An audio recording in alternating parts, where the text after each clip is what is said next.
All right, good morning, viewers. Welcome to another edition of Citizen. Michael Adekunle. A beautiful Saturday morning. Yeah, Saturday morning in the city of Lagos. And we are saying good morning to all the viewers across the globe.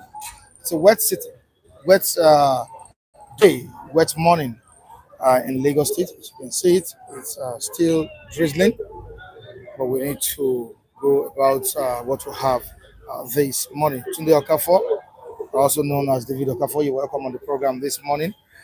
Omorebe Ibinowa, you're welcome. I can see you in the comment section. Thank you so much for joining us this morning.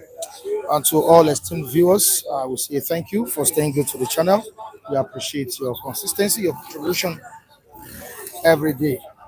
All right, what do we have this morning? The weekend edition of City Stand. Very crucial stories to be discussed this morning. The president, Bola Ahmed Tinubu, has told oppositions to again put their house in order. This is what the president said yesterday. Wike, the FCT Minister, has also said that the coalition that Atiku, Obi, Erufai, Amechi are leading is a dead one. It's a dead coalition. Of course, there are people reacting to this, to the statement of the FCT Minister this morning, and we shall be looking at it together. Kanu's case has been transferred to DSS headquarters Yeah, removed. It has been moved from High Court to the DSS headquarters in Abuja. All this we shall be looking at this Saturday morning. Quickly to the Saturday Nation. Talking about the weekend Nation newspaper 2027. Again, President Tinubu tells opposition, put your houses in order. Put your houses in order. President Tinubu tells opposition. Wike says coalition is dead. The day on the day of conception, coalition died on day of conception, says FCT Minister. But on the side of the opposition, is it dead? Is the coalition dead on arrival? People will react to it this morning. Court admits Radio Biafra transmitter allegedly smuggled into Nigeria by Kanu. Video shows IPOB leader inspecting transmitter order items. This is in respect to the ongoing trial of Mazi Nnamdi Kanu. Keyamo orders probe of airpiece Oshomole face off. Keyamo, as the aviation minister, orders probe of airpiece Oshomole face off. This is on page 5 of the Nation newspaper. To the next one, page 4. Rivers, Wike Fubara in fresh reconciliatory meeting. Wike Fubara in fresh reconciliatory meeting. States reps caucus blast Dixon over emergency rule position. Now to added part of the paper, how I became lone survivor of plane crash that claimed 246 lives. It says I opened my eyes, realized I was still alive. Congratulations to this man. Moving down to the leadership, weekend leadership. This morning was weekend leadership saying 32 years after June 12th, CSO's lawyers bemoan Nigeria's faulty electoral system. This is on page 4 of the leadership newspaper. Then to the left hand side of the paper, on top of the paper, page 6, troops arrest Chinese 4 terrorist collaborators in Brno. We'll move on to page 7. Wike slams Tinubu's critics. Defense expedition on ICC. On to the next one down the paper. Afrexim Bank falls Fitch negative outlook sovereign loan restructuring claims. And we have another one. What do we have? How physically challenged persons are breaking barriers. This is on page 22 of the weekend leadership. Now, quickly to the pictures we are seeing here. Scenes from Israeli air attacks on Tehran. Iranians in one of the streets hit during the attack in Tehran yesterday. One of the nuclear sites destroyed in the airstrike. All right, let's move away from this and quickly bring in our analyst on the program this morning. You're welcome, sir. Thank you, Mr. Michael, for hosting us. We say good morning and happy weekend to all of us. Today is a beautiful Saturday, and we pray that the God of heaven will continue to be with all of you for your ending support on this program, on this platform. We thank you so much. God continue to bless. Honestly, beautiful Saturday, but wet one. Yes. That's what part of what makes it to be unique. A blessed one, the shower of blessing. All right. You're welcome, sir. Good morning, Nigeria. Good morning, Mr. Mike. Good morning, my fellow co-analysts. Good morning, our global, ever-attentive global audience. Because without you, we wouldn't have been here. We believe that everybody that is craving for betterment of this country, I also wish you well. Because may God continue to lift you all up in all your various endeavors. I want to say good morning once again to you all. Thank you so much for joining us. I have Mrs. Enoma Osadiyeye all the way from Germany. And I say good morning to you. Thank you for joining us. Mrs. Enoma, how is Mr. Ben? It's not your Ben. It's not your pen. We have pen here. Pascal Ukumere is also here. We're saying good morning to you, Pascal. Thank you so much for joining us this morning. Let's quickly take a look at what the president told the opposition.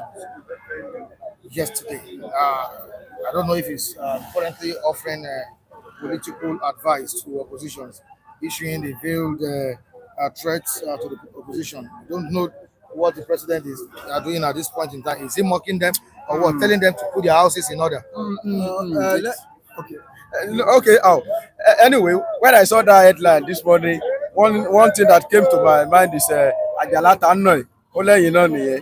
And that's how Yoruba we say. But unfortunately, they just give Tinubu ground. They give him chance because Tinubu himself, when we are talking about politics, he know how to play it. But the house of PDP is not in order.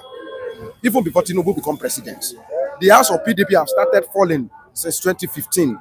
And what make it to be falling is the same, game they still want to play in 2027. Since 2015 that the PDP has refused to honor that part of rotational presidents from north and south.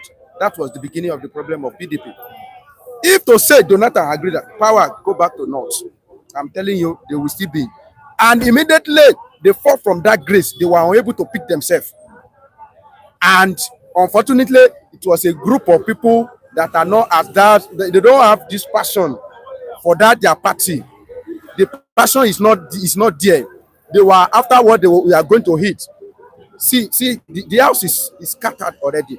So when somebody is sick, then they now see somebody that will help him to die. That is what happened to PDP at this moment. So it sounds like mockery.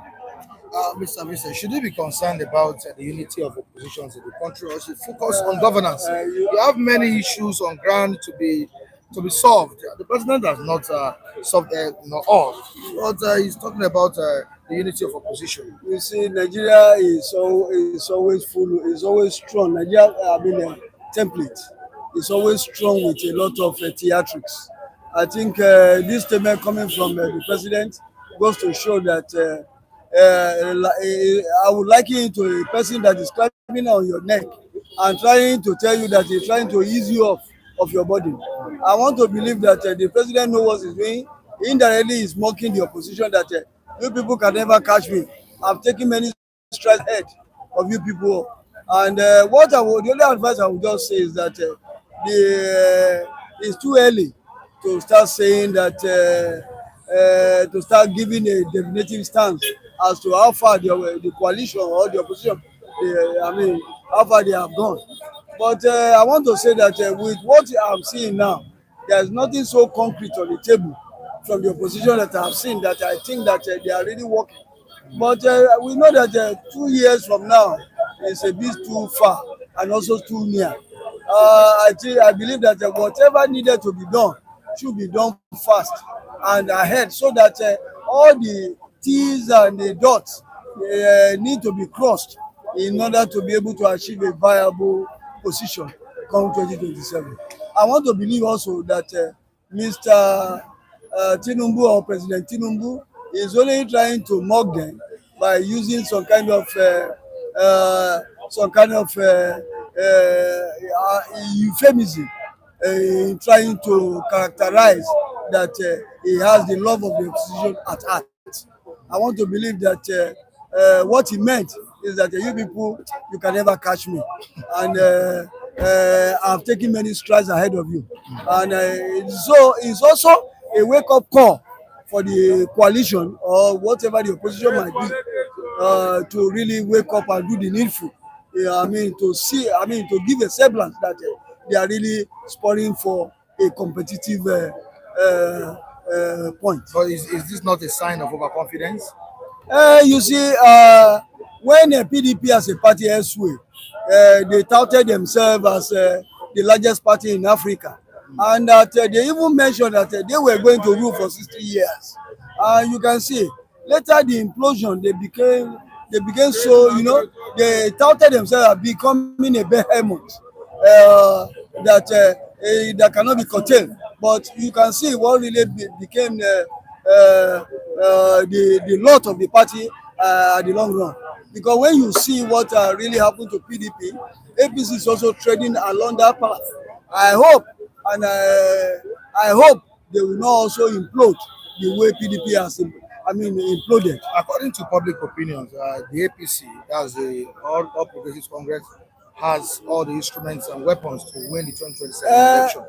Is this how we conduct another election that is not transparent or credible? You see, prior to the now, the APC-led government, they were mooting an idea. And that idea of even jettisoning all the yardstick of being voted and being voted for in an election and also to participate in an election. They were mooting an idea of saying that maybe the PVC will no longer be be the only yardstick of voting when the election comes to the fore. I want to believe that they themselves, they are studying every system to see that where they will have their own comparative advantage, to see that in order to accentuate or rather farm their position in power. That is why they are bringing all sorts of suggestions. But for crying out loud, I have said it on this platform that the templates that we are currently using now is flawed. It's a flawed template. The electoral template is flawed unless it is rigged, whereby whenever the masses speak in terms of voting, it will count. But in a situation whereby, okay, you take for instance a case in point, the last election, they brought the bimodal accreditation machine then in some polling units, they just went blank. They were not even working at all. Then they started using the manual register the manual register in voting. And you begin to wonder, this was not what they told us. They told us that the machine that they were bringing is foolproof, that it is not subjected to any vagaries of either weather or anything. But to our dismay, what we saw, they kept on bringing the issue of weather or bringing something, all sorts of excuses came to the fore during the last election. That was why we could not have that transparent kind of election that we always would want to have. And I believe that every system needs to be improved upon. What is INEC doing in seeing that they had to the value, or whether to even improve the system as we currently have it. Mr. Femi, would you say the president is rejoicing ahead of his hanging victory in 2027? I'm need to use that word, hanging victory. Don't forget what the North said. That you shouldn't rejoice now. Yes, it is very, very unfortunate that we find ourselves in this situation. I'm sorry to say this. Yoruba we say, Omodo, you see that pestle, it's enough to kill somebody. The next thing I had God to hit. Tinubu alone not being president, to defeat him in an election is a very big assignment. Let alone he now sits as a president. The confidence will be overconfident. Tinubu is not Jonathan that will pick up and call the opposition that congratulations, you have won. He will drag you to court. If you say Tinubu lose today, expect court. And who are the people you meet at the court? So the assignment that the opposition they are going to do at this moment, if it is 50% under Jonathan, they need like 90% effort now to wrestle power from President Bola Ahmed Tinubu, because it's going to give you a very tough time. I want to see the end of him in 2027 to remove him. But the road to that place is not easy. The road to that place is not easy at all. Even to go and meet him in that place is not easy. Now, after you now enter that place to conquer that man you are going to meet there, it's not easy. So all these are the things that giving President Bola Ahmed Tinubu overconfidence. And I don't want to see it as overconfidence, because he has started, he know how to throw corn. Tinubu, you know when he say, is it for corn or for Gario? He has started throwing another corn now. Another 30,000 Nigerian youths to be employed into no, that's not even forest guard though. For fire service brigade, prison, that's those prison service, correctional service, and maybe immigration. Another one now, another 400,000 what stipend or something. He know how to You know how to dole out, I mean, corn to devour. When you know when you want to catch corn, some people, I don't know about, I don't know how they, maybe I don't know who has participated in those things, just be throwing corn to attract. So that's what President Bola Ahmed, he has started it again. He know how to throw corn around. Some people even call him the corn president, the Agbadorians. He know how to throw the corn. Go to Kano. Recently, he threw another corn. He upgraded their polytechnic to university. He gave them another poly. Come and see how some people are dropping their conquasia cap. This man know how to throw corn. So opposition either, so from both sides, none of them should be rejoicing now. Opposition should not go and sit down and think that this Nigeria, because they think Nigeria are suffering now, it will be automatically, I mean, resort into what you are going to vote. Nigeria, they can easily forget and easily manipulate, and they will go and do otherwise. He has been advised to follow the footsteps of the ex-presidents like Goodluck Ebele Jonathan, late Musa Yaradua, who advised him. Peter Obi, the candidate of Labour Party in the 2023 election. Remember, at some point, Goodluck Ebele Jonathan accepted defeat. Even the late Musa Yaradua at some point said the election that brought him in was a wrong election. Yeah, it was not perfect. It was not perfect. So, can Tinubu be the face of modern day democracy with the kind of politics he's playing? You see, Mike, he can never, because prior to the now, I used to think that Tinubu belongs to the progressive, because all the body language and the actions, or rather the inactions of this present regime, shows that they are not even willing to shift ground. Because any government that is intolerant to some good voices, then can that kind of government bet a very good template? Certainly not. And I want to believe that for Peter Obi to have cited Goodluck Jonathan and Yaradua, during the time of Yaradua, even though it was shortly because of as a result of natural causes, at least we still have a semblance of good governance.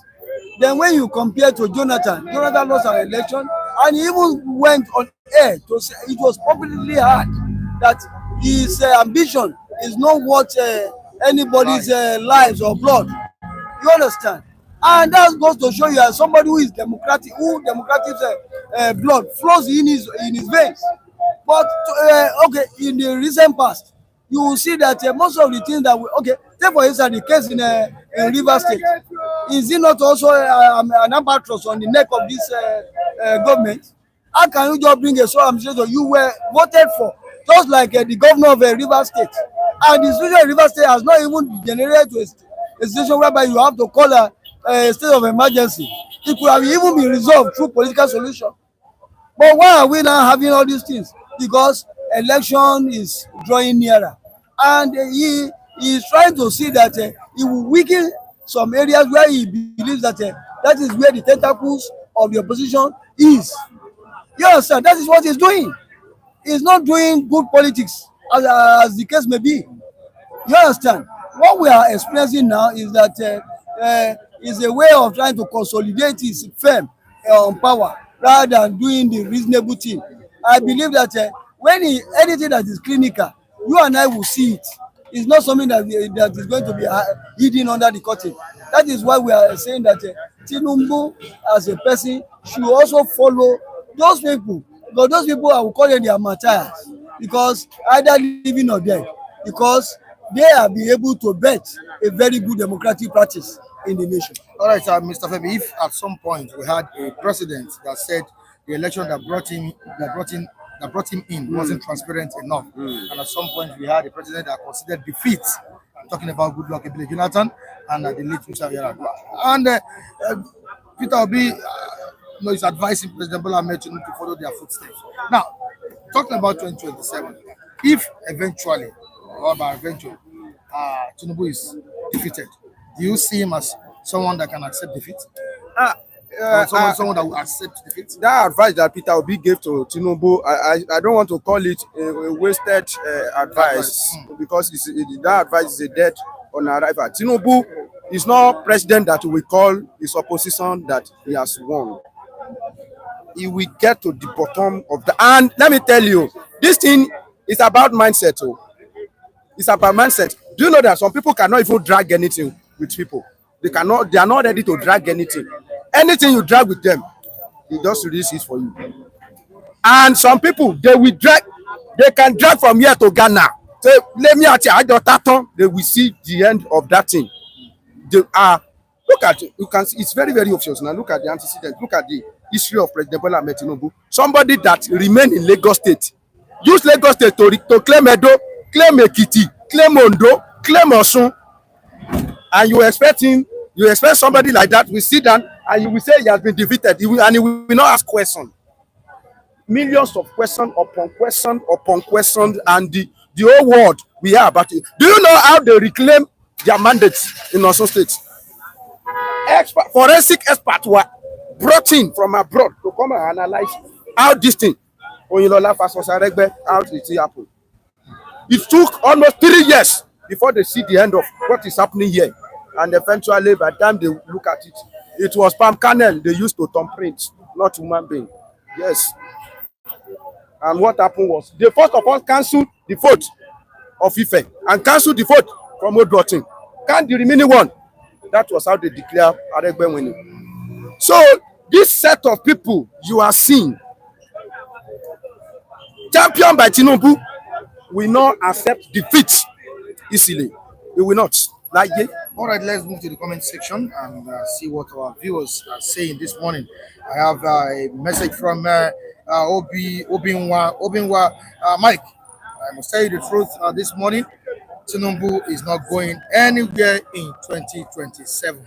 No way for Tinubu come 2027. This is coming from Ozo Obinwa, and he's also on it. He's saying that, Femi, forget about those things you are saying. You are praising Tinubu. Why are you praising? This is where people miss it. I am standing. Does it sound like I'm praising him? I'm telling you the facts. Is that praise?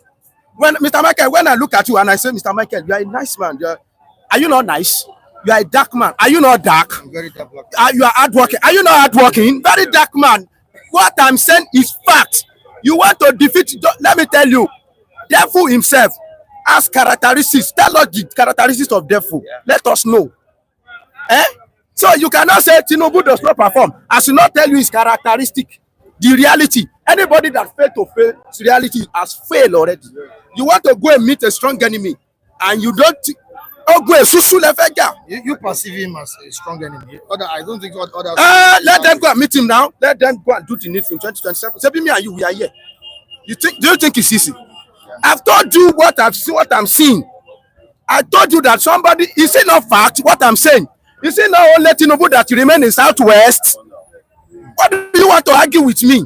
Is it not only Tinubu that remain in Southwest? Is it not collaboration of Tinubu with Oshiomhole they claim Edo? It did not happen in Ekiti. It did not happen in Ondo. It did not happen in Osun State. Oyinlola was a retired general. When Oyinlola was talking, I'm from Okuku, the hometown of Oyinlola. When Oyinlola is talking, you will not know that Tinubu can do what he's doing.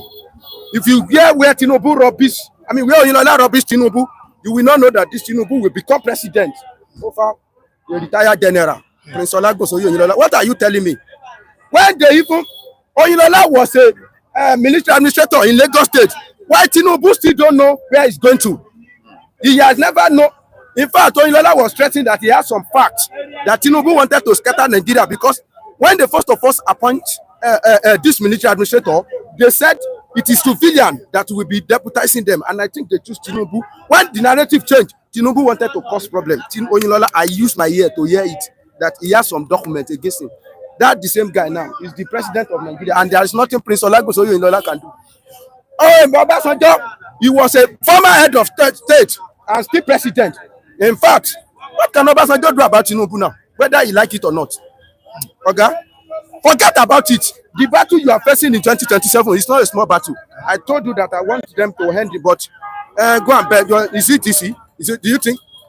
let's forget about All right, to support what Obinwa is saying this morning, David Okafor has also mentioned something crucial this morning in the comment section, saying that Tinubu cannot win the forthcoming election, but he will win with rigging. APC is a master in rigging. But when you say somebody cannot win, and you also alluded to the fact that they can also win, are you not just trying to confuse yourself with that statement? confusion now. Because if you say cannot win, I don't know the yardstick that you rely on to say that he cannot win, and you are also coming to say he will win by rigging. I want to believe that even rigging in our climb here is also part of the norm of politics in this part of the. Yes, there's nothing you can do. Because You don't like it. no, Unfortunately, so thank you. No election. I make bold to say it. No election in this country that has ever transpired in this country that does not have any taint of rigging in it, either minute or huge.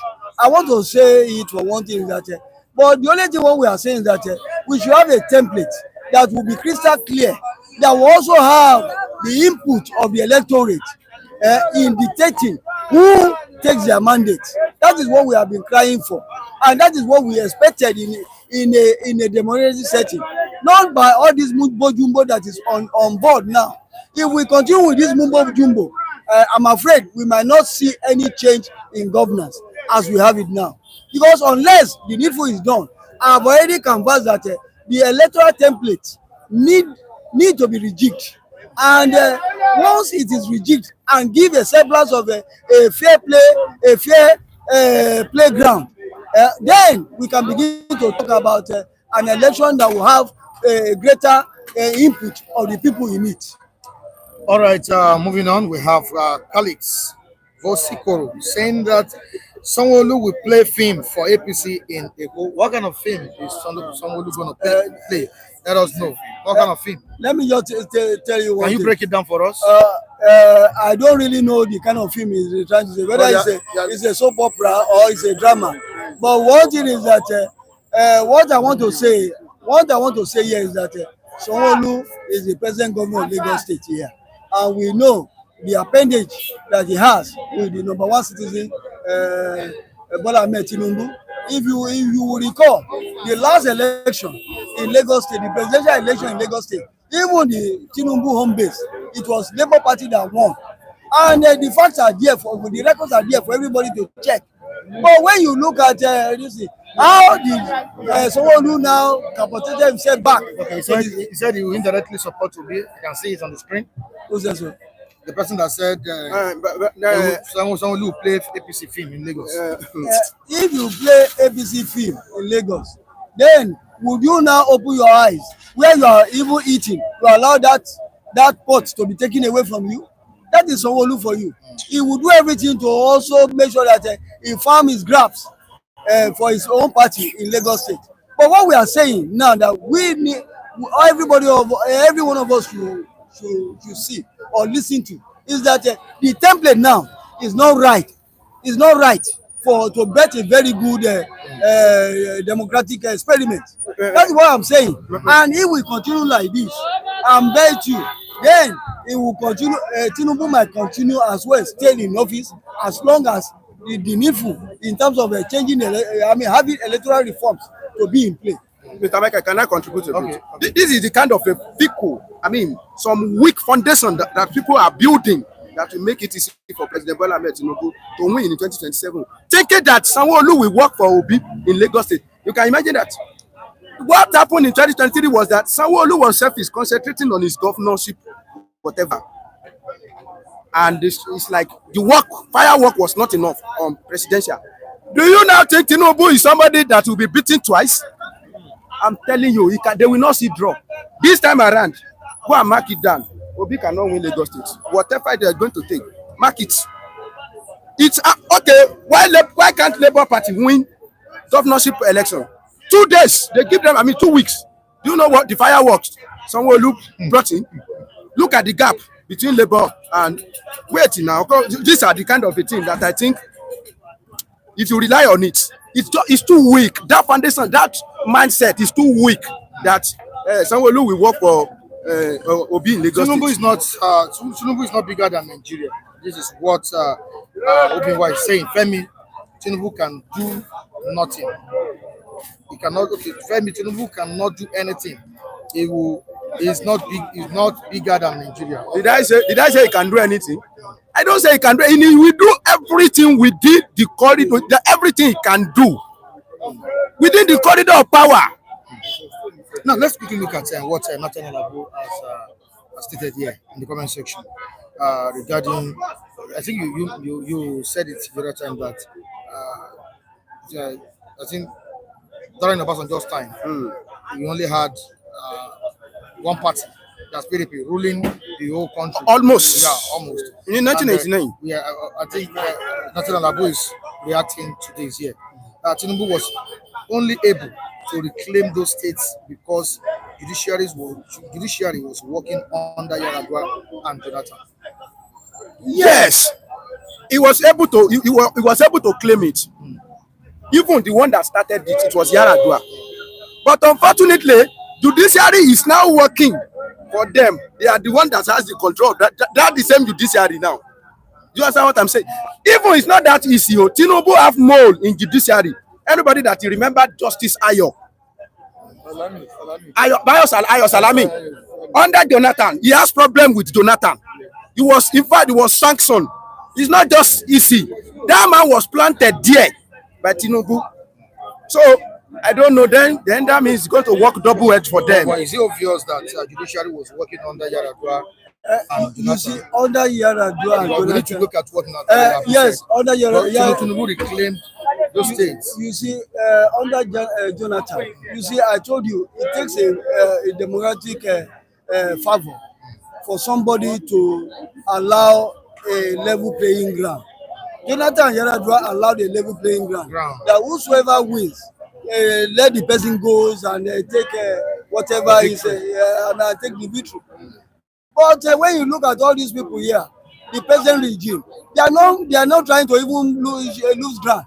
Whatever they put their teeth on, they want to bite it to until when they get to the bone.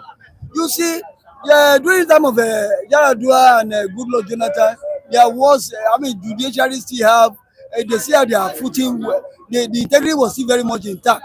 Because whenever you feel that your right has been infringed upon, you can run to the court and then challenge that within the normal space of legal processes.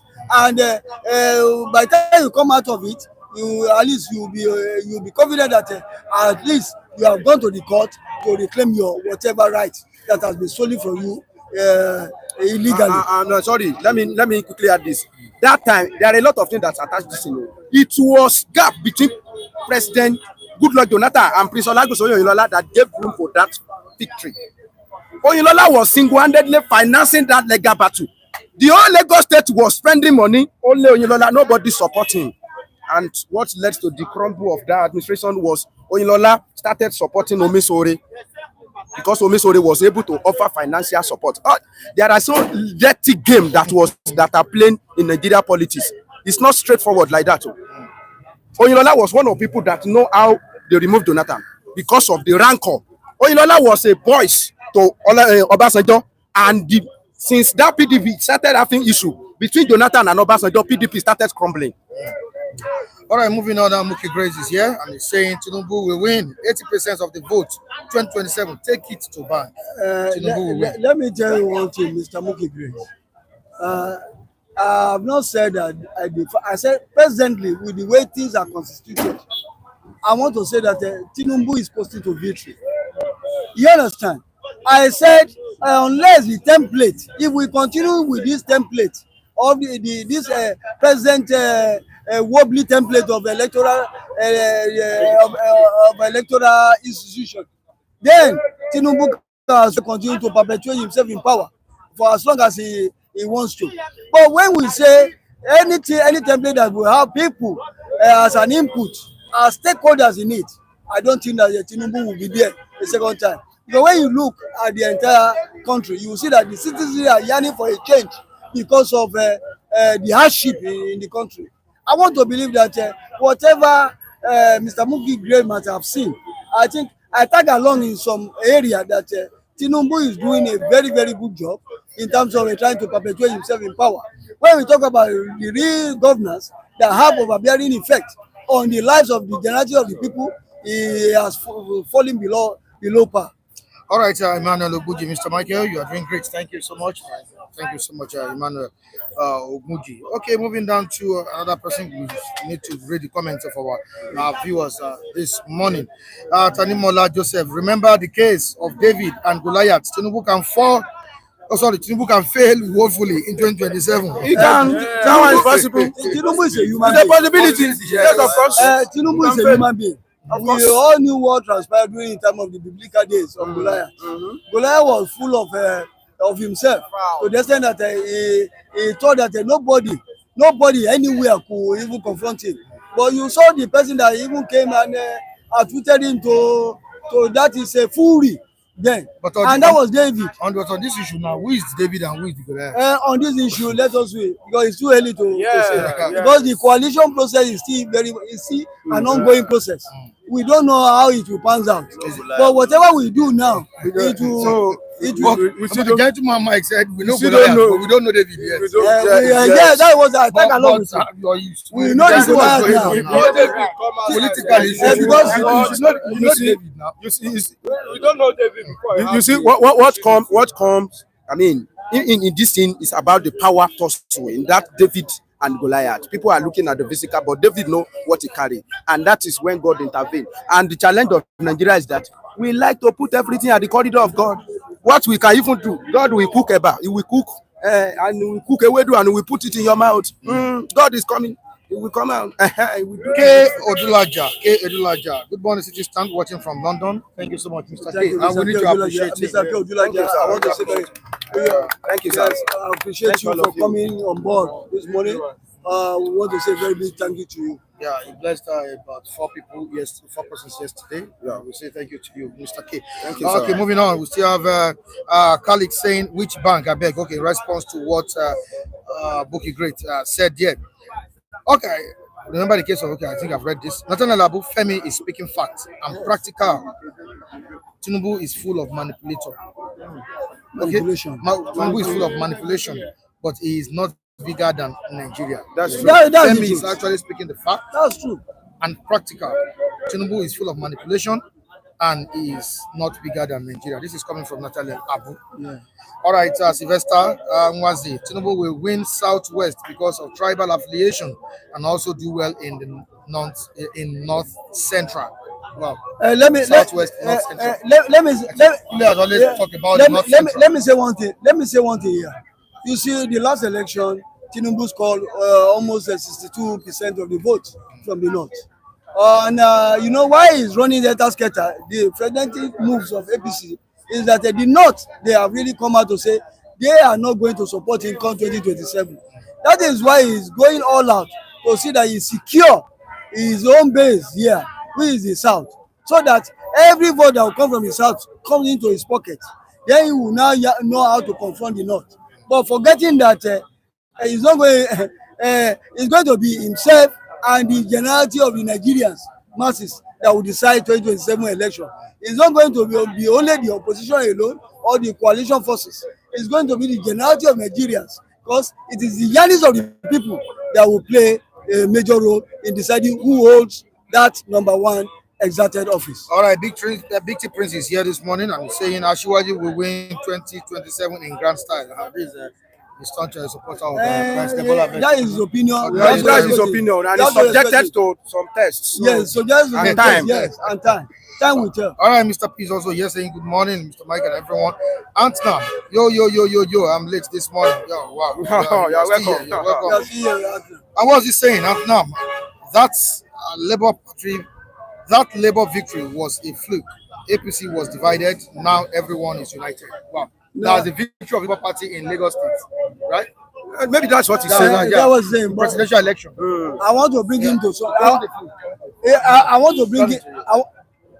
I want to bring Adnan to one thing. Of note that APC also has they have their own teething problem now. there are internal crisis in APC.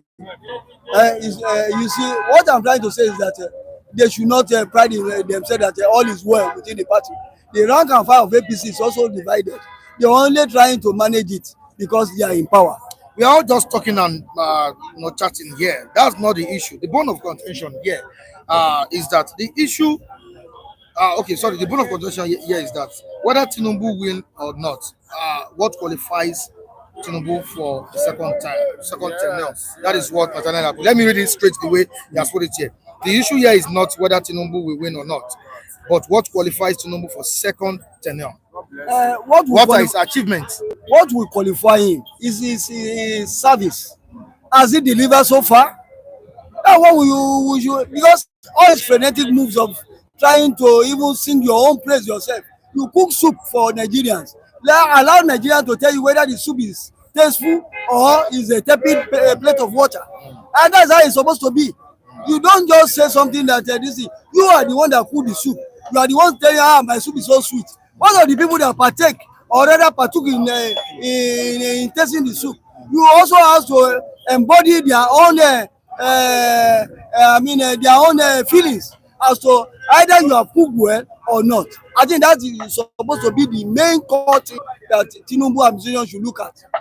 Excuse me, sir. It's just that this man is dragging us back. What qualified him to be president in the first place? In 2023, what qualified Tinubu to be president?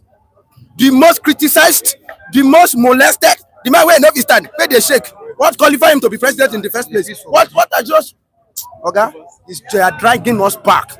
You see about what qualified?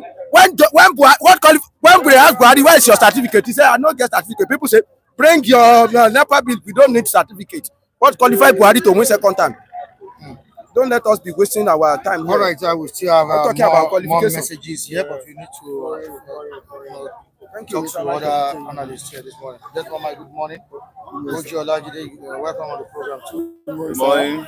Good morning, sir. I'm saying good morning to global viewers on Global System this morning. You're most welcome to the same Global System platform where you hear on the diluted, on-gag expression of interest. Just follow the rule and protocol. And to our global anchorman, you're most welcome. Our global viewers who always appreciate on this platform, may God bless you. We thank you so much. I remain your global analyst again. See, Mr. Oji, you're most welcome.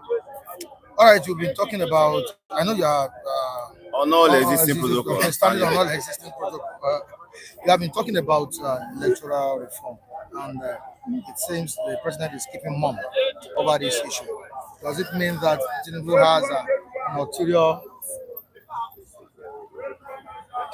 So sorry about that. Okay. We've been talking about electoral reform. President. Let me go back. Electoral reforms. Nigerians have been telling the president to look into that side, look into that angle. But it seems the president is keeping mum over it. Does it mean that the president has an ulterior motive Mr. Mike, 2027 election?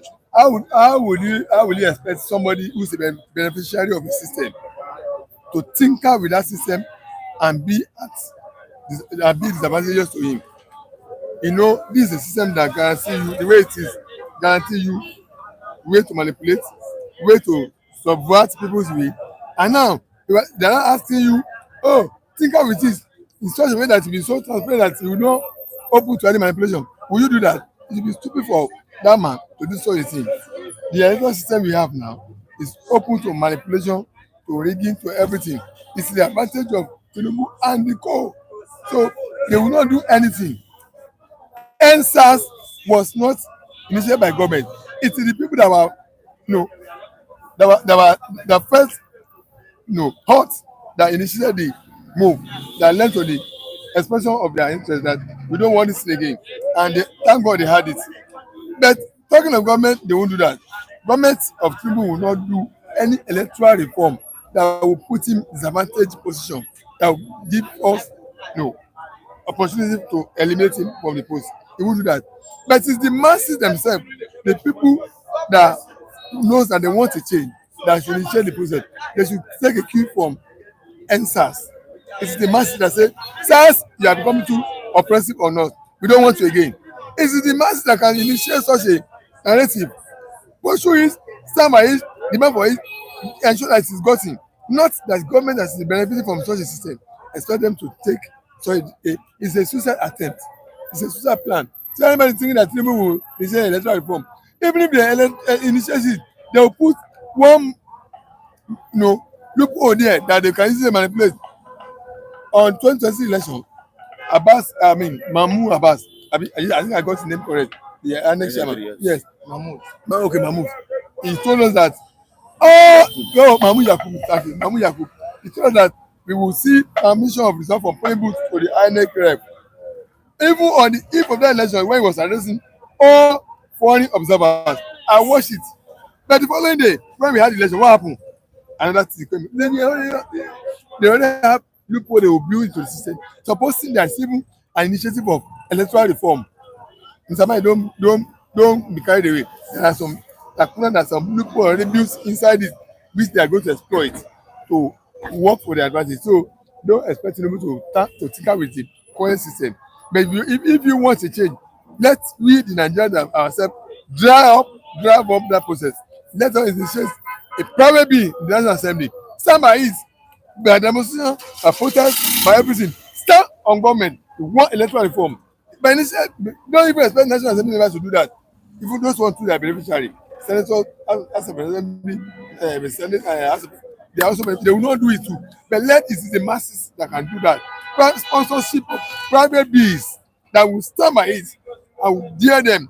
That's assembly. If you don't hear this thing, no more session. That's the way we can bring about changes. Not the chasing is that will put out of office. So. Okay, he's said to be the first democratically elected Yoruba president. That's what the report says. But Michael, can you say Tinubu represents the face of modern day democracy? Has he exhibited any qualities that will make us call him the face of modern day that will make him represent what democracy? Sorry. For me, he hasn't proven that position. He has not assumed that position yet in this 2 year of his administration. He has every opportunity to do so if he's not carried away with politics. As my brother has expressed, I think his political inclination is already beclouding his democratic values. Which is unfortunate because these are people that has always been pushing for democratic values long before he became the president. And one would have thought that as soon as he gets on board, as soon as he gets into the saddle, he begins to implement those values. Even though it's a democracy, he begins to push those values to institutions that can get them implemented. If they are going to come in form of laws and all of that, we need to push it to the National Assembly to deliberate upon so that it can really become a law and all of that. But we are not seeing much of that.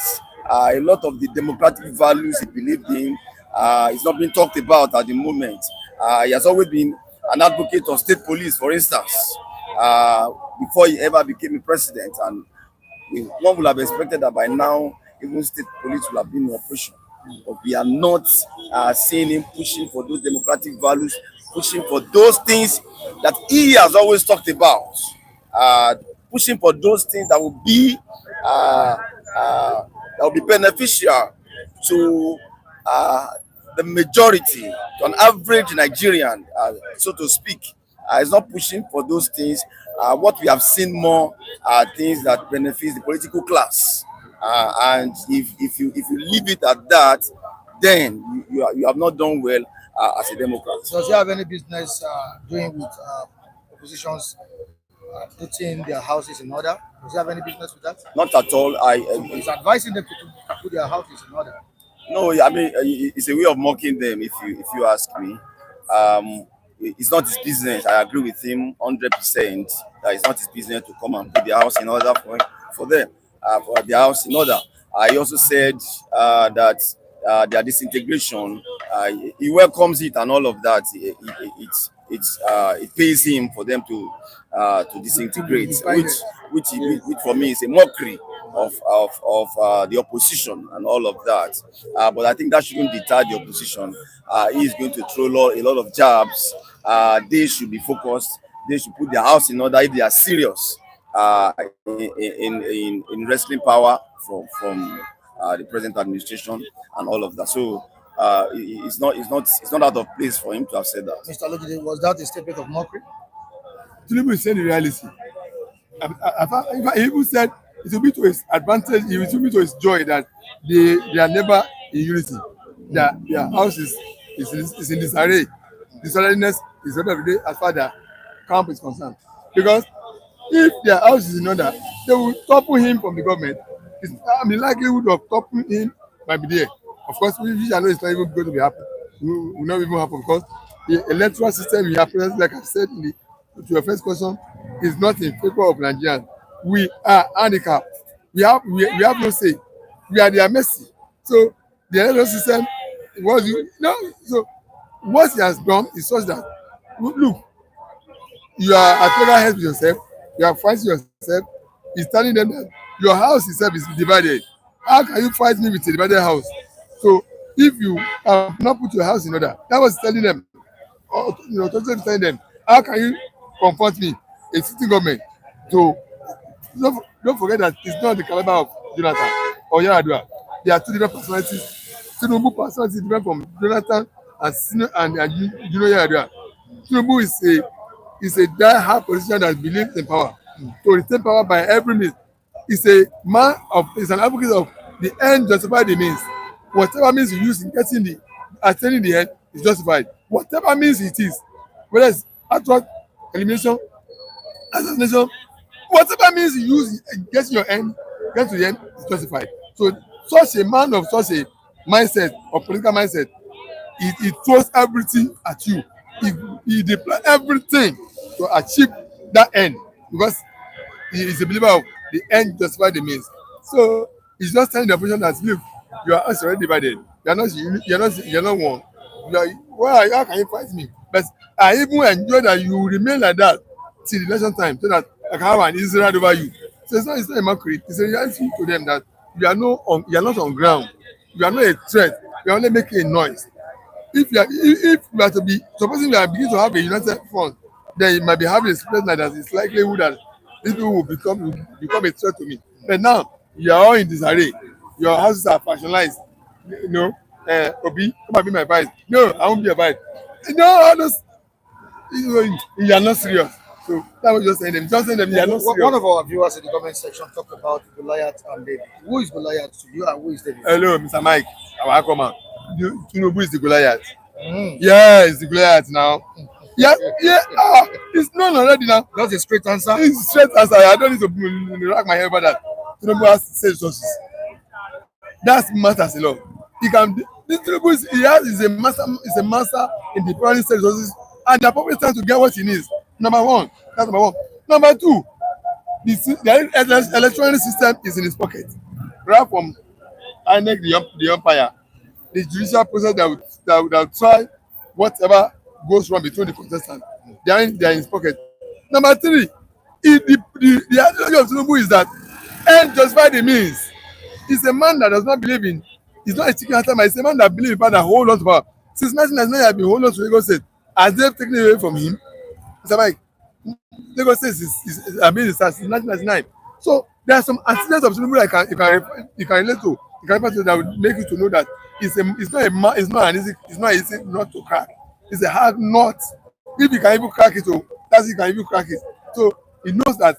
So he's the Goliath. But was in the Bible. Don't forget that at the end of the day, David defeated Goliath. He crumbled him. Hello, Mr. Mike. Don't you see that happening in 2027? There's a divinity in that.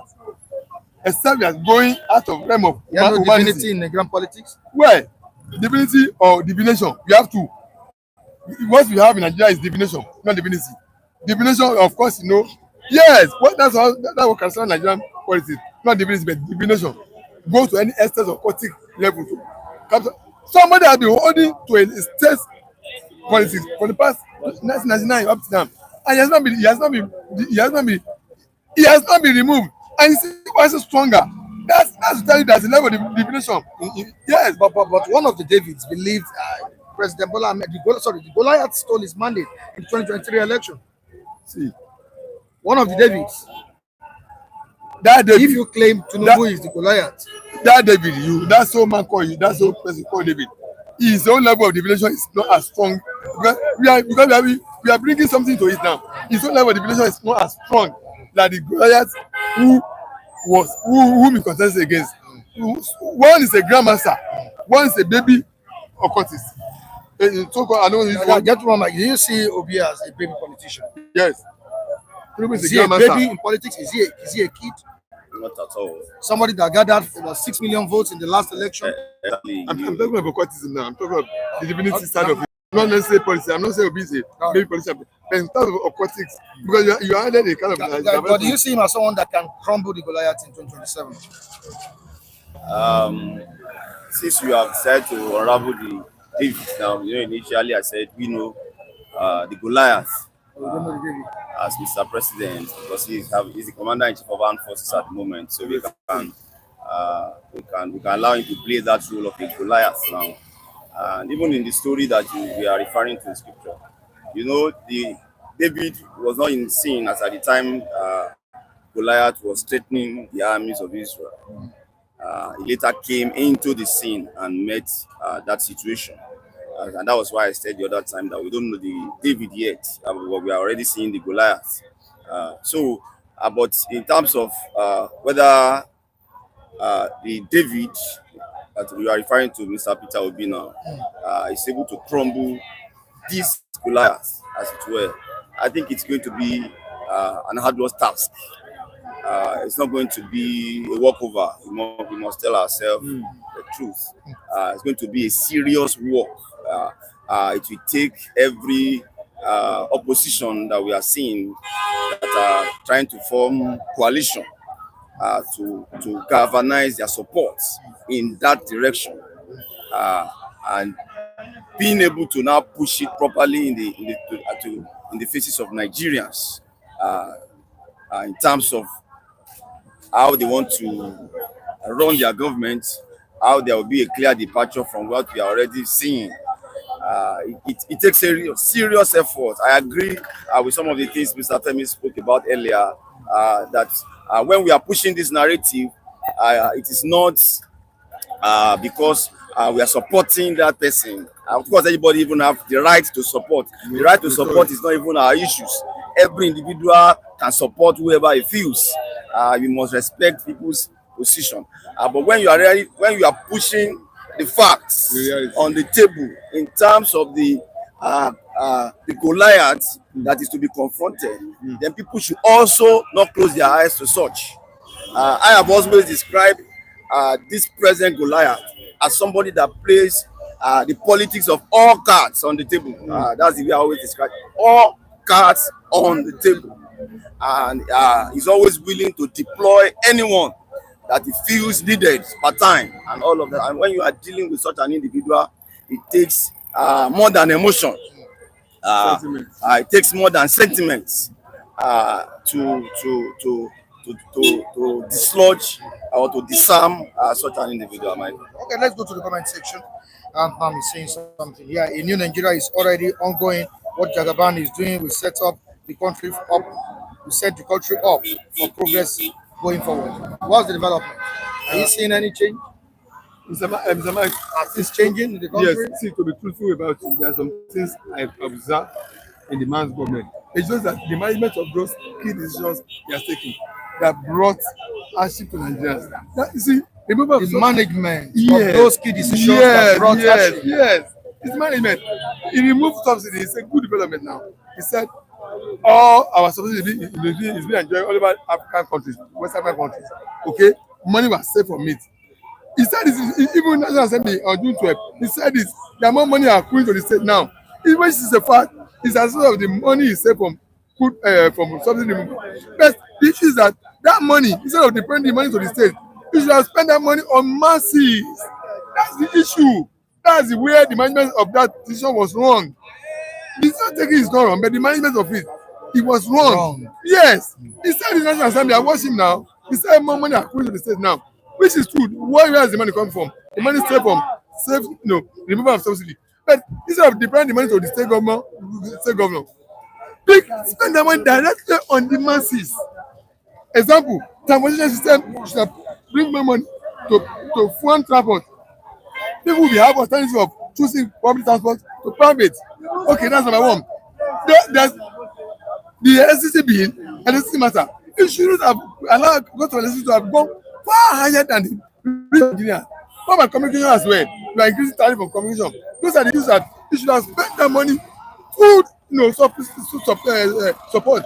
You should have supported Nigeria in getting food cheap. And some other things like that that don't slap Nigerian directly. If you are sending that money on Nigeria directly, I'm telling you, we will not be having the kind of expenses we are having with that policy of removal of subsidy. That singular effect cause more hardship on Nigerians than as well. So there are some policies here initially that the exchange rate. I agree with the Mr. President of not fixing not pegging exchange rate. Floating is allow demand, what's the demand and supply to determine the price. I give that to Gentleman Mike, is it true that management of key decisions is the major problem of President Bola Ahmed Tinubu? Is the major challenge he's facing? I didn't get Management of key decisions. There are certain decisions the policies he embarked upon, and Mr. Olajide has said that managing those decisions, is his problem. Is it true? part of it. Those decisions are needed. Those decisions are necessary. Some of it, not all. Some are necessary, like the subsidy removal, as Mr. Olajide pointed out, are necessary. But there ought to have been certain things on ground before such decision came on board. I think that is virtually all the three major candidates then talked about the fact that they were going to take out subsidy and all of that. So we all knew that it was going to be a painful decision. But the programs that should mitigate such decision wasn't in place at all. He did that from day one. He took it out from day one at the inaugural program, and that brought about an untold hardship. All those things increased simultaneously at the same time. So the weight became too heavy for an average Nigerian. And I think that was exactly where he got it wrong. All the money they said they are going to save was supposed to be pushed into certain sectors so that there could be respite for Nigerians, which didn't happen. I mean, Mr. Olajide has already enumerated some of those sectors and all of that. So those are the places I believe due diligence wasn't done. All right, on to the next one. Before I let you go, I think Openwa was saying something here. I can't find the message again. He was telling me, I can't see it. Okay, Tinubu. Okay, this is from Essay. Tinubu is not bigger than Nigeria. Now, he's Nigerians, and this is time around, not Tinubu with other parts. Okay, make it clear. Let us understand what you're saying. Essay. Benga George, first class accountant with forged certificates, rigging elections, grabbing and running with votes. Are these tenets of democracy? Tinubu is a Democrat indeed. I pity you now. You see.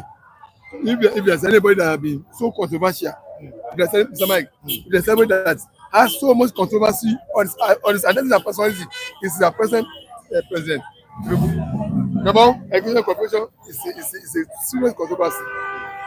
Place of birth, everything about it is controversy. There's no clear news. The permanent superintendent is there.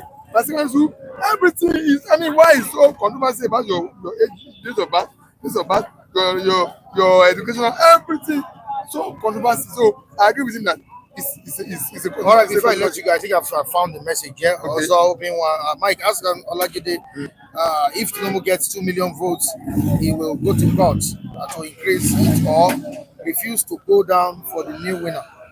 Okay, that's accepting defeat. What's the anyway? Obiwa.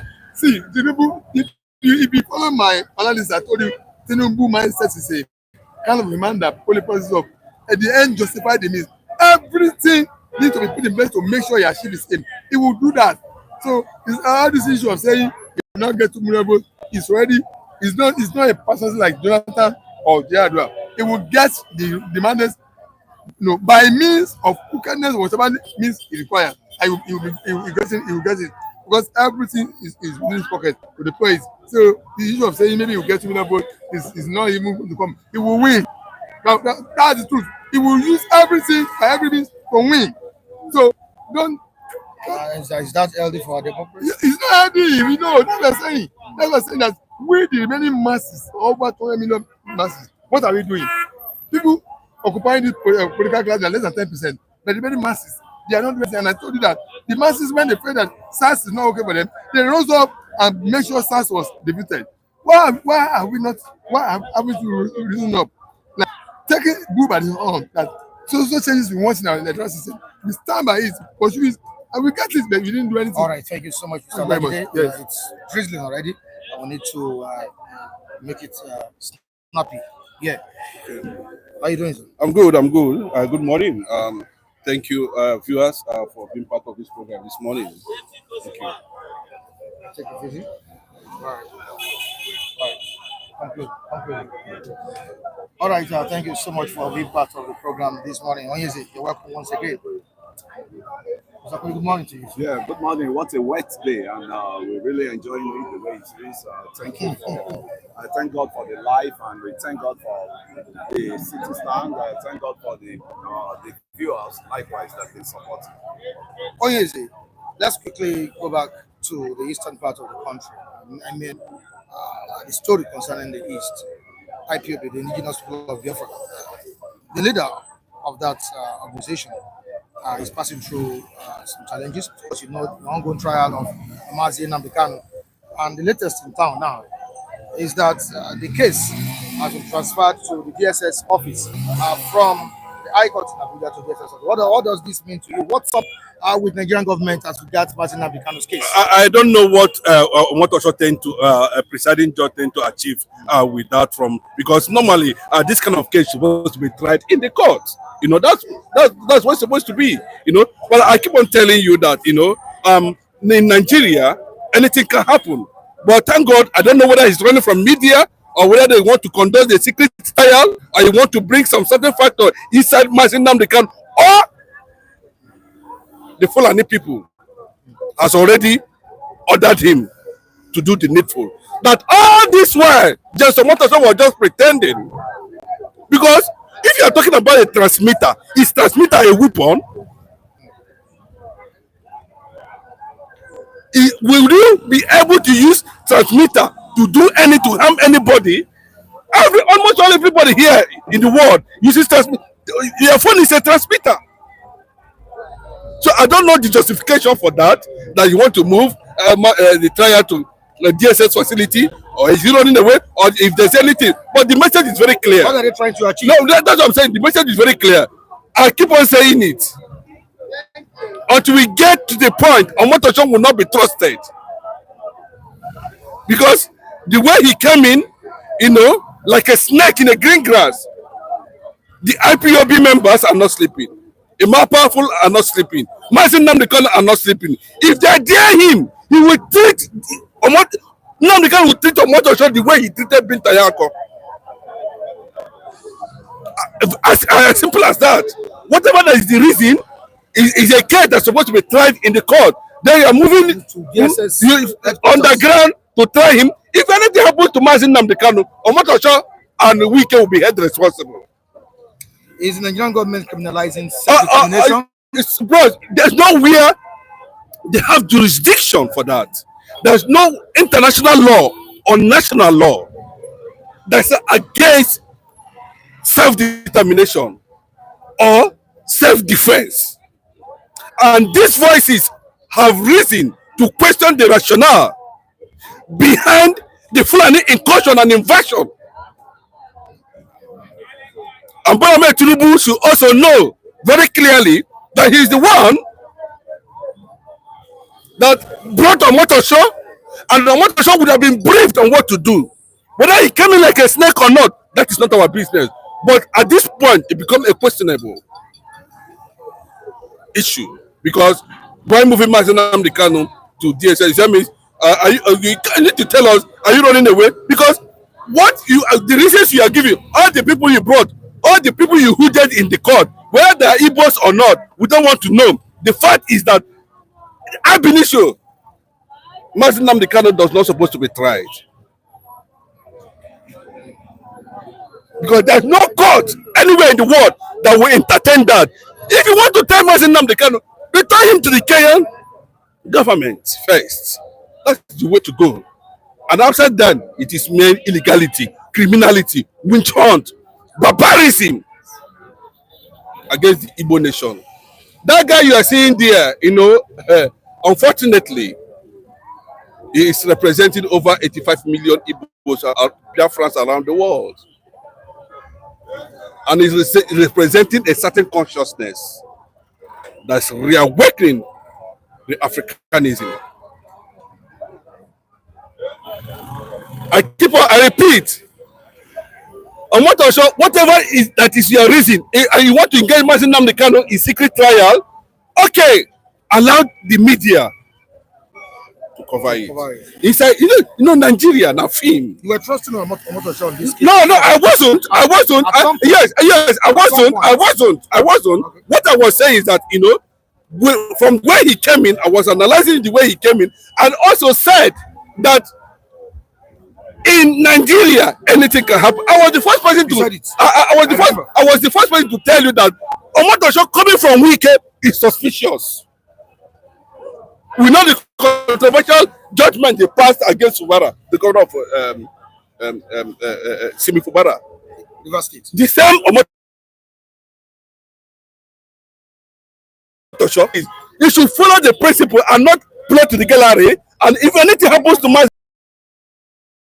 because the whole world is seeing it that some Mazi Nnamdi Kanu did not do anything bad. Why are they not arresting the DSS man that called for self-defense? Bros, till tomorrow, I keep on saying it, till tomorrow, even if whatever happens, Biafra can never die. There's no how Biafra can die. But you see the manipulation, that means Fulani factor has entered inside it. What kind of precedent does it set for our justice system? Bros, a very wicked one. A dangerous one. You see, that's why they say one of the problems that you don't know where to run to. If you want to run to INEC, INEC will refer you to judiciary. If you run to judiciary, where will judiciary refer you to? That is completely lost of hope. So they are toying. Nnamdi Kanu is a prisoner of conscience. Whatever it is, we are watching. The whole world is watching. In the first place, Omotosho should respect. I know very clearly that he was tailored in. Agreed. Whether it was tailored in to free Mazi Nnamdi Kanu or to send him to jail, given what the Eastern politicians are talking about. Who is afraid? Who is afraid? Are you not seeing that the Igbos are being killed by the Fulanis? Why are these Eastern governors quiet? Why is Odis Okalo, who is a Fulani man in disguise, bent on making sure that Nnamdi Kanu dies in jail? He came out openly to say it. Are you warning a man whose people are being killed in the farm unjustly? The fear of Mazi Nnamdi Kanu being released and the end of politics in Nigeria, in eastern part of the country. Let me see who is going to come out and say this. Bro, they cannot control crowd more than Nnamdi Kanu, not even Odis Okalo, not even Benjamin, deputy speaker. They're shame. They're shameless people. Can this kind of thing happen in the north? And everybody just keep quiet because they know the Fulanis are paying them. They determine who will become the president, they determine who will become the governor, they determine who will become the Senate. Look at how the southern part of the country is being caged by these people. That somebody cannot see it very clearly and take a decision. That forget whether I'm in PDP or APC, I am a southerner. The same Fulani agenda killed Abiola. And you are folding hands and they are telling you this. Bola Ahmed Tinubu kept Mazi Nnamdi Kanu. After appeal court has granted him bail, you ordered Mazi Nnamdi Kanu to go through trial again. What is your justification? We are watching now. Is there anything Everybody's watching. Is there anything? Bro, they have already said it. Oh God, they have already said it. Right to Attorney General of the Federation, whoever he sees there. Tell him to withdraw the case. That's at the end of the matter. Simple. Why are they wasting people's time? Wasting that innocent man's time. After killing his father and mother. Bro, this is why Nigeria can never be one. This is why we cannot be together. This is why this country must balkanize. All right, let me quickly go to the comment section. I'm still coming. Ayo Alesh. Kanu is not the cause of Nigeria's insecurity, poverty, economic hardship, and terrorism. So why are they still holding him? All right, we have I'm saying this is Edgy Soludo called Inzogbu. I don't know what Anthem is trying to say yet. Oh, rubbish. All right, moving on to Benga George, who ordered the Fulani elders and terrorists to go into the southeast and southwest to kill. Who? All right, moving on to another person. Big T. Nobody is better than the states. I believe Kanu will learn lesson after this issue. What lesson? It's unfortunate that let me tell you. Boss, let me tell you. When you see people like this commenting, these are the people that this 2027 this century does not need. Go and tell an Israeli man that he should fold his hand and allow Hamas to come. I've seen governments go down because of individuals. What happened in Burkina Faso? One man led a revolution, and today Burkina Faso is a success. One man led a revolution in Ghana. Rawlings.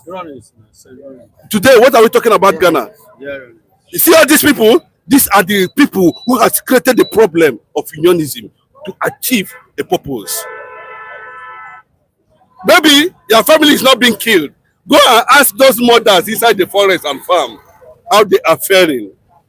And why there's nobody, apart from Mazi Nnamdi Kanu and Simon Ekpa, who stood up to say this is unjustifiable.